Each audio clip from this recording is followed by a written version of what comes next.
हरिद्वार में पहले शाही स्नान के बाद कुंभ की तैयारियां तेज। मेला प्रशासन ने कसी कमर, अखाड़ों से की वार्ता, कैंपकारियों ने पकड़ी तेजी।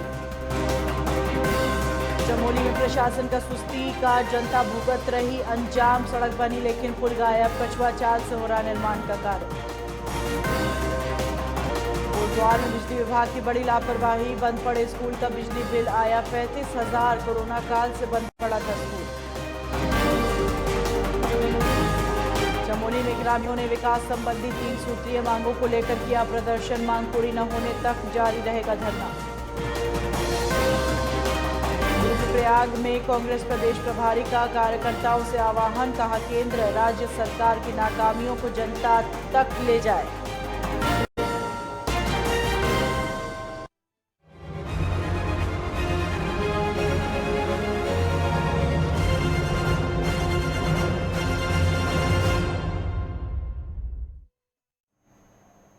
नमस्कार, स्वागत है आपका। आप देख रहे हैं उत्तराखंड लाइव। मैं हूं आपके साथ हिना। हरिद्वार से बड़ी अपडेट आपको दे दें। पहले शाही स्नान के बाद कुंभ की तैयारियां तेज हो गई हैं। 1 अप्रैल से शुरू हो रहा है कुंभ मेला। मेला प्रशासन ने कमर कस ली है। बैरागी अखाड़े के प्रतिनिधियों के साथ वार्ता जारी है। बैरागी कैंपों के कार्यों में जुट गई है कर्मचारी। तो कुंभ कार्यों की जो तेजी से रफ्तार से कार्य हो रहे हैं, उससे अब इस वक्त कुंभ से संबंधित बस कुछ ही कार्य शेष रह गए हैं। 1 अप्रैल से कुंभ मेले का आगाज होना है और इसको लेकर एकदम अंतिम चरण पर हैं तैयारियां। बैरागी कैंपों के कार्य में कर्मचारी जुट गए हैं। कैंपों का कार्य भी अंतिम चरण में है। इसके अलावा आपको बता दें कि संतों से भी लगातार वार्ता कर रहे हैं प्रशासन। पहले शाही स्नान के बाद कुंभ की तैयारियां तेज कर दी गई हैं।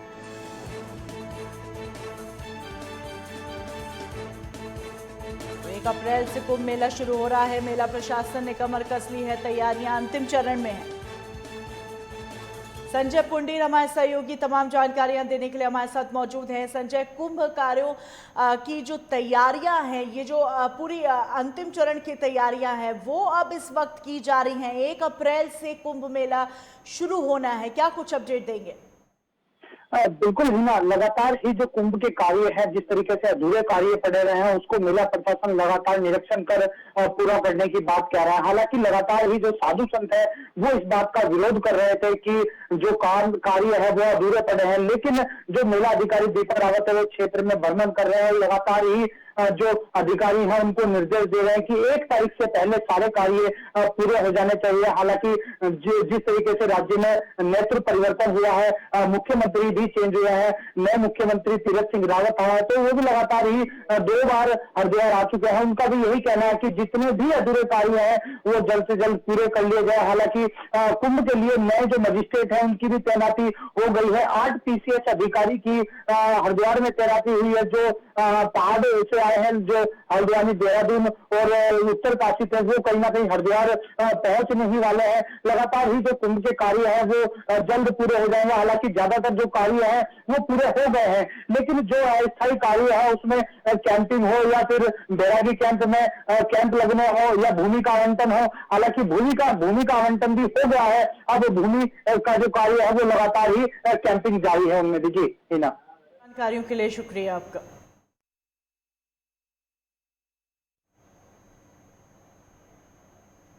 रुद्रप्रयाग में कांग्रेस प्रदेश प्रभारी देवेंद्र यादव ने जिला कांग्रेस के संगठन की बैठक ली, जिसमें उन्होंने कांग्रेस कार्यकर्ताओं से केंद्र और राज्य सरकार की नाकामियों को गांव-गांव तक ले जाने का आह्वान किया। संगठन को बूथ, गांव, ब्लॉक और जिला लेवल पर एकजुटता के साथ मजबूती देने के लिए टिप्स दिए।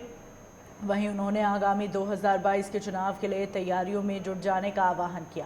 कांग्रेसियों में भी प्रदेश प्रभारी के जनपद में पहुंचने पर उत्साह दिखने को मिला। प्रभारी का जो विजिट है ये संगठन के लिए है और कांग्रेस की कोशिश ये है कि हम कांग्रेस की रीति नीतियों को ग्राम सभा स्तर तक पहुंचाएं और हमारा जो ग्राम सभा स्तर का कार्यकर्ता है वो सरकार की नाकामियों के विरुद्ध में गांव स्तर से लेकर के और राज्य और राष्ट्रीय स्तर तक के लिए संघर्ष करें। देखिए 22 के लिए जो अब जैसे हमारे प्रभारी जी आए हुए हैं, तो जितनी ऊर्जा जो पार्टी में आई है हमारे नए प्रभारी से, लोग खुद ही कह रहे हैं कि वो नई ऊर्जा देखने को मिलती है। हमारे साथ काफ़ी युवा भी जुड़े हैं और हमारे साथ अच्छी टीम भी है। हमारे साथ जैसे यहीं रुद्रप्रयाग में संतोष रावत को ले लीजिए, उसकी तरह युवा जुड़े हैं हमारे साथ। तो जितना भी हम यहाँ पे आगे बढ़ के चल रहे हैं, वो संगठन को सशक्त करने का पूरा प्रयास है। और ये आप देख रहे हैं आज जो कार्यक्रम है वो संगठन के लिए कार्यक्रम है, वो पब्लिक का कार्यक्रम नहीं था। और उसका प्रभाव पड़ रहा है। श्रीनगर में जो रैली हुई थी वो इतनी बड़ी रैली हुई थी और वो जनता भी उसमें आक्रोश है, जनता में ऊर्जा भी और कार्यकर्ताओं में ऊर्जा है इस बार, और वो सड़क पर देखने को मिल रहा है। मुझे आने का मौका मिला और आज हमने डिस्ट्रिक्ट कांग्रेस कमेटी के नेतृत्व में हमारे जो संगठन की है उसकी समीक्षा की है। मुझे खुशी है कि आज हमारा जो नेतृत्व है यहाँ पर वो मजबूती के साथ बहुत जन भावनाओं को ध्यान में रखते हुए लोगों की आवाज़ बनने का काम कर रहे हैं। हम लगातार अपने संगठन को मजबूती प्रदान करने के लिए ब्लॉक लेवल पर, न्याय पंचायत के लेवल पर और अब बूथ लेवल पर जाकर न सिर्फ वहाँ की कमेटियाँ गठित कर रहे हैं बल्कि लोगों से संपर्क साध कर वहाँ की समस्याएं जानने की कोशिश कर रहे हैं।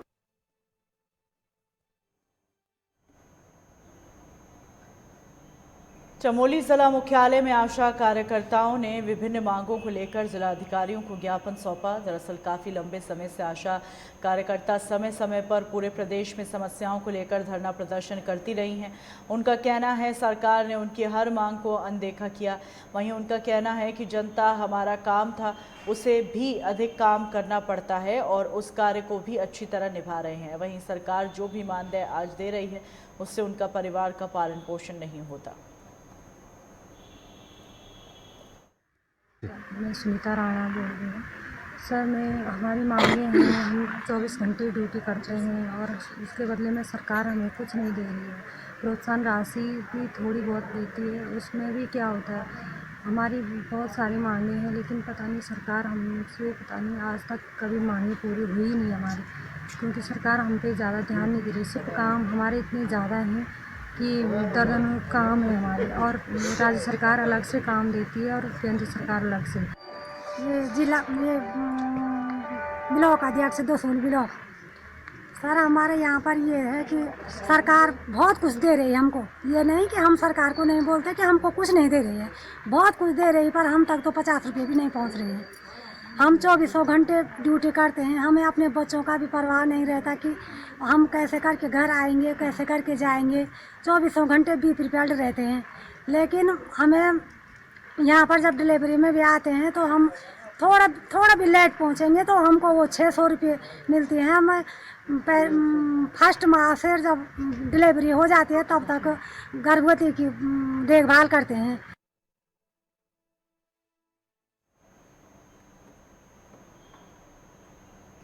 चमोली के विकासखंड जोशीमठ की डुमका कलगोट गांव को जोड़ने वाली सड़क का निर्माण तो हो गया है, लेकिन सयूण गांव के पास पुल नहीं बनने से स्थानीय लोगों के वाहन सयूण गांव तक ही पहुंच पा रहे हैं। आपको बता दें कि डुमक कलघोट सड़क सन 2007 में स्वीकृत हुई थी, जिसके बाद कछुआ चाल में सड़क पर काम चल रहा है। लेकिन चौंकाने वाली बात यह, सड़क बनने के बाद भी ग्रामीण सड़क पर आवाजाही न करने को मजबूर हैं।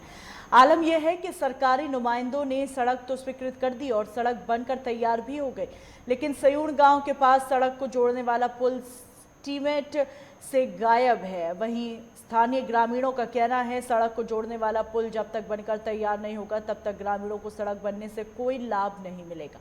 वहीं ग्रामीणों ने कहा कि वे प्रतिदिन कई किलोमीटर पैदल चलने को मजबूर हैं। सड़क निर्माण का काम यूं ही कछुआ चाल में चलता रहा तो अगले कई सालों तक सड़क की उम्मीद लगाना नादानी होगी। साथ ही उन्होंने 2021 तक हर गांव को सड़क से जोड़ने के सरकार के वादे को भी नकारा बताया और कहा कि सड़क के सपने देखते देखते उनकी 4 पीढ़ियां बीत चुकी हैं, लेकिन अभी तक सरकार के दावे कागजों तक ही सीमित है।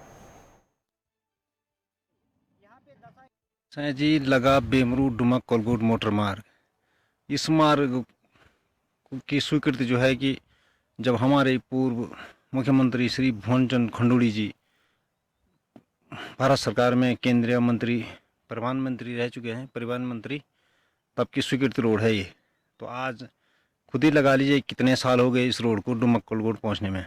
जी लगा बेमरू डुमक कलगोट मोटर मार्ग रोड जो है कि इन्होंने मात्र अभी किंगरान से शिवूर तक की काट पाए हैं।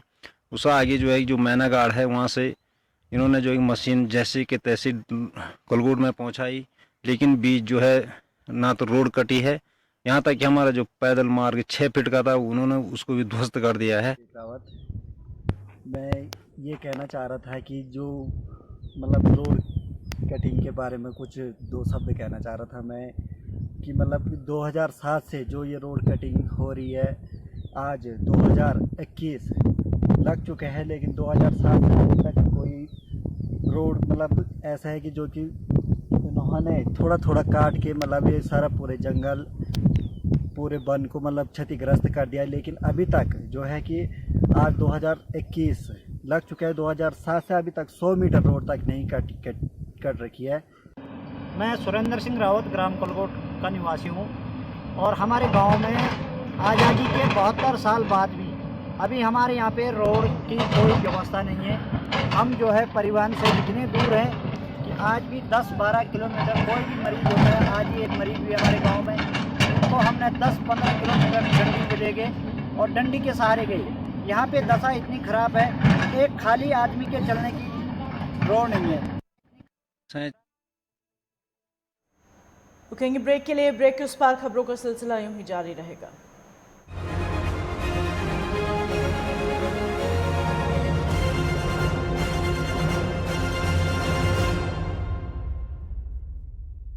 सपने देखने की कोई उम्र नहीं होती।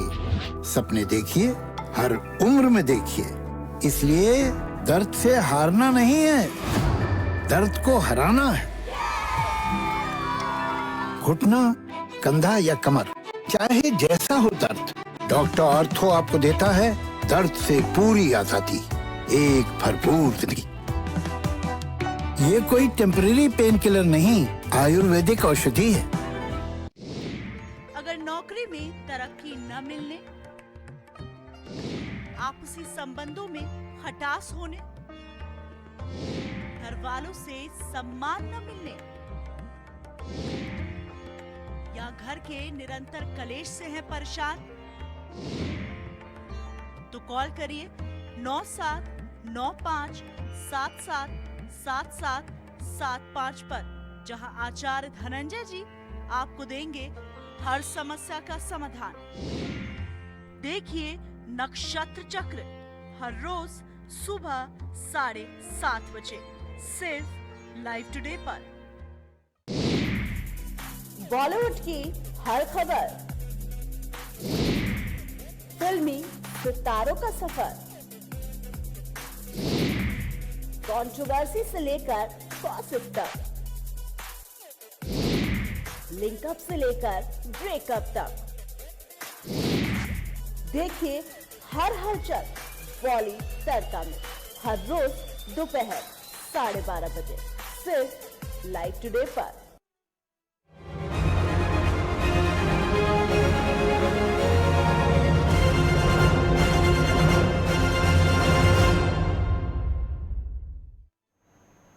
ब्रेक के बाद स्वागत है आपका। चमोली में सामुदायिक विकास कार्यों की 3 सूत्रीय मांगों को लेकर सन वैली पल्ला घाटी के ग्रामीणों ने टीएचडीसी की हेलंग डैम साइट पर विरोध प्रदर्शन किया। पिछले 48 घंटों से ग्रामीण अपनी मांगों को लेकर धरना प्रदर्शन कर रहे हैं। एचसीसी के बैराज स्थल कार्य बंद करने, अलकनंदा नदी पर हेलंग के समीप में निर्माणाधीन विष्णुगाड़ पीपल गोटी हाइड्रो पावर प्रोजेक्ट के डैम साइट निर्माणदायी कंपनी पर पल्ला गांव की वन पंचायत भूमि पर अवैध रूप से कार्य करने का आरोप लगा। वहीं टीएचडीसी और उसकी पेटी कंपनी एचसीसी के खिलाफ पल्ला गांव के ग्रामीणों का आक्रोश देखने को मिला। ग्रामीणों ने जल जंगल जमीन के बदले चारा पाती, रोजगार और सामुदायिक विकास कार्यों का झांसा देकर छलने का आरोप लगाया। वहीं ग्रामीणों का कहना है जब तक उनकी मांग पूरी नहीं होती तब तक धरना जारी रहेगा। संबंधित है कि यहाँ पर हमारे जो नवयुवक है उनको रोजगार मिले और यहाँ पर जो ठेकेदारी है, ठेकेदारी के लिए कोई इच्छुक है तो वो ठेकेदारी करे, और चारापत्ती है तो चारापत्ती के लिए वैसे तो यहाँ पर कंपनी को जब तक चल रही है कंपनी का वहाँ उस जितने साल तक कंपनी काम करती है उतने साल तक यहाँ पर चारापत्ती हमें दिया जाए। और विशेष जो हमारे समाजी क्षेत्र में गांव में TIDC द्वारा काम चलता है, उसमें पर साल वो पैसे दे और हम अपने सामाजिक क्षेत्र में कुछ काम करें गांव में। और अभी हमारा जो जल जंगल ज़मीन है उसके लिए भी पैसे दे। और यहाँ पर पानी का जो विशेष तौर से स्रोत सूखने वाला है, क्योंकि यहाँ पर नीचे से जो ब्लास्ट कर रहे हैं उससे क्या है कि पानी पूरा भीग चुका है। और ये बहुत पहले से हमारी मांगे थी इनसे कि जो बेरोजगारों को रोजगार दिया जाए और विकास कार्य के लिए धनराशि दिया जाए, हमारे ठेकेदारी चाहने वालों को ठेकेदारी दिया जाए। और जो ये टेंडर का जो ये मामला ये सीधे गांव के नीचे पहुंच गया और हमारे मकानों पर जो ब्लास्ट होने के कारण दरारें होती जा रही है और गांव का सारा पानी सूख। TIDC से मीटिंग हो चुकी है, इसमें कोई वार्तालाप नहीं हुई, कोई जवाब नहीं मिला, इसलिए हमने आज जो है डैम सेट में काम बंद कर दिया गया है और हमारी मांगों को पूरी करें और हमारे नवयुवकों को रोजगार मिले। और जो हमारी मांगे हैं मीन चारापत्ती जो टेंडल गांव के नीचे गया है, गांव में ब्लास्ट हो रहे लोगों की मकानों पर दरार हो गई है, इसलिए हम चाहते हैं कि शासन प्रशासन आए और हमारी मांगों को पूरी करे। तब तक यहाँ पर कोई हिलने वाला नहीं है, सब जनता बैठी है, जनता बहुत आक्रोश में है।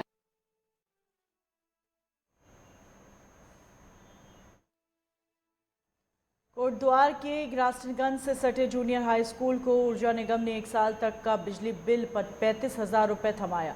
कोरोना संक्रमण काल में बंद स्कूल का बिल का बकाया हजारों में आने पर प्रधानाध्यापक समेत आला अधिकारी भी हैरान हैं। वहीं बिजली विभाग ने बकाया धनराशि की वसूली का दबाव बनाने के लिए स्कूल का कनेक्शन ही काट दिया। प्रधानाध्यापिका शशि राणा ने बताया, शिक्षा विभाग की ओर से मई और जून का बिजली का बिल पूर्व में जमा करवा दिया गया था। सामान्यतः स्कूल का पूरे साल का बिल 5 से 6 हज़ार रुपये के बीच आता रहा है। मार्च 2020 से कोरोना संक्रमण काल में स्कूल बंद रहा और पूरे 1 साल बाद 8 फरवरी को स्कूल खुला। इस बीच ऊर्जा निगम की ओर से 35,000 रुपये का बिल थमा दिया गया, जिसकी जमा करने की अवधि 29 मार्च है। वहीं विभाग की मनमानी का आलम यह है कि इस मामले में ऊर्जा निगम ने अपनी किरकिरी होता देख ही मामले की जांच करने के लिए कर्मचारियों को भेजा। कर्मचारियों ने बिजली कनेक्शन तो जोड़ा और बिजली के मीटर को हिलाया डुलाया और बिना कुछ बताए चले गए। अभी तक हमारे पास 3879 रुपये पेंडिंग था और उसके बाद मार्च से हमारे पास 13 मार्च से और 8 फरवरी तक हमारे स्कूल बंद हो गए थे। इसके बाद हमको अभी फरवरी में जब स्कूल खुले तो हमको बिजली विभाग द्वारा 35,000 रुपये का बिल थमा दिया गया है। तो मैं इस संबंध में SDO साहब से भी मिली। SDO साहब उस दिन थे नहीं, पर उन्होंने बोला कि हम इसकी जांच करेंगे, उसका MRI कराएंगे, चेक मीटर लगाएंगे और जो भी होगा वो करेंगे। लेकिन इतना बोलने के बावजूद भी कल विद्युत विभाग से लाइनमैन आता है और वो हमारा बिजली का बिल काट जाता है। इस समय भी हम बिजली काट जाता है। हमको बहुत परेशानी हो रही है इसकी वजह से। हमारे टॉयलेटों में पानी इसके थ्रू जाता है, मोटर के थ्रू हम लिफ्ट करते हैं, हमारे बच्चे लड़कियां वगैरह टॉयलेट जाती हैं, तो इससे हमको बहुत परेशानी हो रही है।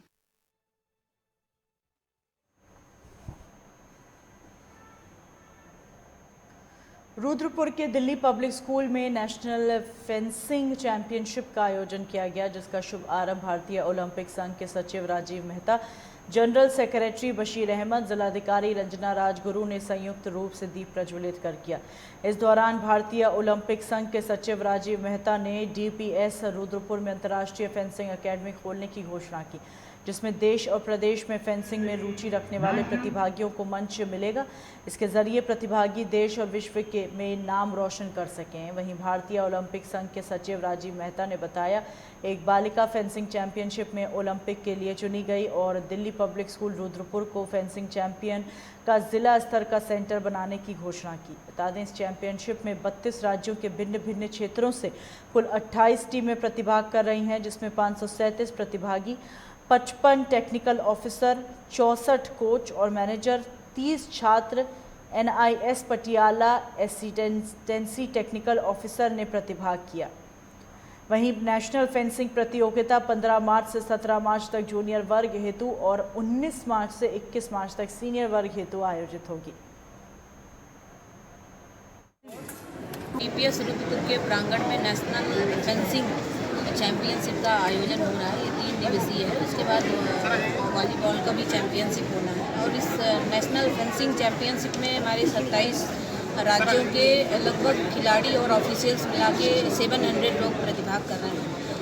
तो ये बहुत गर्व की बात है कि हम पे ट्रस्ट किया गया कि डिस्ट्रिक्ट में इतना बड़ा गेम होने का अवसर दिया गया। इसके लिए हम इंडियन ओलंपिक एसोसिएशन और इंडियन फेंसिंग एसोसिएशन का मैं शुक्रिया भी अदा करती हूँ कि आप लोगों ने हम पे ट्रस्ट किया और इतना बड़ा प्रोग्राम हमें दिया। इससे जो गेम्स के बारे में लोगों को जानने का मौका भी मिलेगा और हमारे जो प्लेयर हैं उनको भी एक मौका मिलेगा, एक अपॉर्चुनिटी मिलेगी कि वो अपनी प्रतिभा का प्रदर्शन कर सकें यहाँ पे। और रुद्रपुर में 2 दिन का स्टे है इसका और हमारे यहाँ जनरल हाउस भी है फेंसिंग एसोसिएशन ऑफ इंडिया का, तो उसमें मीटिंग भी अटेंड करेगी। और हमारा जिला अधिकारी की तरफ से एक डिनर भी होस्ट किया गया भवानी देवी के लिए, तो वो भी डिनर में भी सहभागिता करेगी, पार्टिसिपेट करेगी और काफ़ी हमारे प्लेयर से भी मिलेगी और इसमें खेलेगी भी नेशनल में। तो मैं सोचता हूँ यहाँ पर ये गेम हो रहा है तो उसके बाद कौन सी नई यहाँ संभावना बनेगी? आपने किसी एकेडमी की बात करी है यहाँ पर खोलने की? तो यहाँ अब एक नेशनल एकेडमी खोलने जा रहे हैं सरकार की मदद से और वो अप्रूव भी करा लिया हमने और उसमें जितना भी इंस्ट्रूमेंट वगैरह लगेगा वो सरकार सेंट्रल गवर्नमेंट हमें देगी और बाकी यहाँ रहने की व्यवस्था रहेगी 30 खिलाड़ियों की और उसको हम एक्सटेंशन भी दे सकते हैं, 60 खिलाड़ी भी कर सकते हैं। तो जितना भी होगा हम उम्मीद करेंगे कि फेंसिंग यहाँ उत्तराखंड में जरूर बढ़ेगी और इस तरह के टूर्नामेंट लगातार आपको देखने को मिलेंगे। काशीपुर में समाजसेवी मुकेश चावला को आम आदमी पार्टी का जिला अध्यक्ष घोषित किया गया। आम आदमी पार्टी के प्रदेश उपाध्यक्ष और राज्य आंदोलनकारी दीपक बाली ने पार्टी कार्यालय में मुकेश चावला के जिला अध्यक्ष नियुक्त होने की घोषणा की। वहीं आप नेता दीपक बाली ने कहा, मुकेश चावला पार्टी के एक सच्चे सिपाही हैं और उत्तराखंड में भी केजरीवाल कार्यक्रम को सफल बनाने में उनका सराहनीय योगदान रहा। वो उनके उज्जवल राजनीति जीवन की कामना करते हैं। उम्मीद करते हैं भविष्य में भी पार्टी को आगे बढ़ाने में वे कोई कमी नहीं छोड़ेंगे और उनका हर संभव रचनात्मक सहयोग मिलता रहेगा। का कारवां लगातार बढ़ रहा है और संगठन विस्तार पर लगातार काम हो रहा है। उसी कड़ी में आम आदमी पार्टी ने ऊधम सिंह नगर जिले को 2 जिलों में संगठन के रूप से विभाजित किया था, जिसमें से एक काशीपुर जिला और एक खटीमा जिला बनाया गया। तो आज पार्टी के कर्मठ कार्यकर्ता मुकेश चावला जी को काशीपुर जिले की जिम्मेदारी सौंपी गई है और उम्मीद है कि पार्टी के संगठन को, पार्टी के कार्यों को और नीतियों को आगे बढ़ाने में वो पूरा योगदान देंगे। पार्टी तो लगातार ज्वाइन हो रही है। आज जो पद है वो सिर्फ जिलाध्यक्ष के रूप में मुकेश चावला जी को जिलाध्यक्ष बनाया गया है काशीपुर जिले का।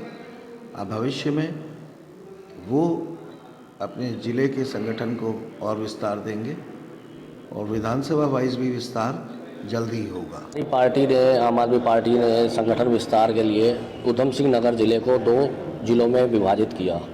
एक खटीमा जिला जिसमें खटीमा, नानकमता, सितारगंज और किच्छा विधानसभा और दूसरा काशीपुर जिला जिसमें जसपुर, काशीपुर, बाजपुर, गदरपुर और रुद्रपुर है।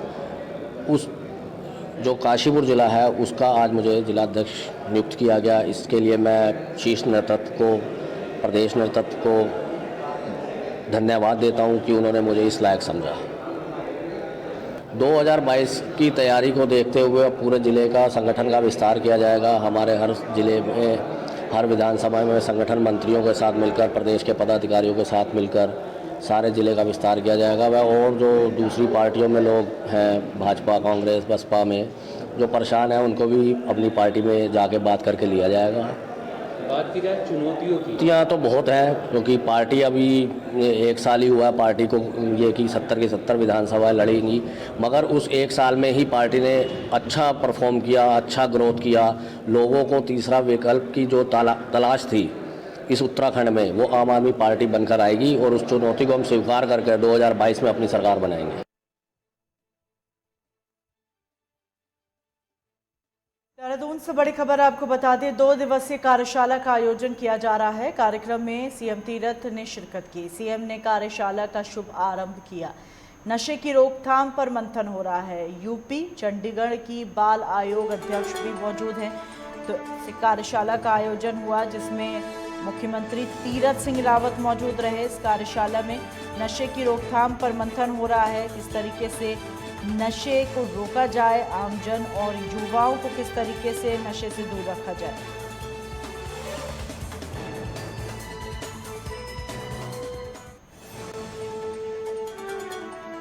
तो नशे की रोकथाम पर मंथन हो रहा है। यूपी चंडीगढ़ की बाल आयोग अध्यक्ष भी मौजूद रही। मुख्यमंत्री तीरथ सिंह रावत ने इस कार्यशाला का शुभ आरंभ किया।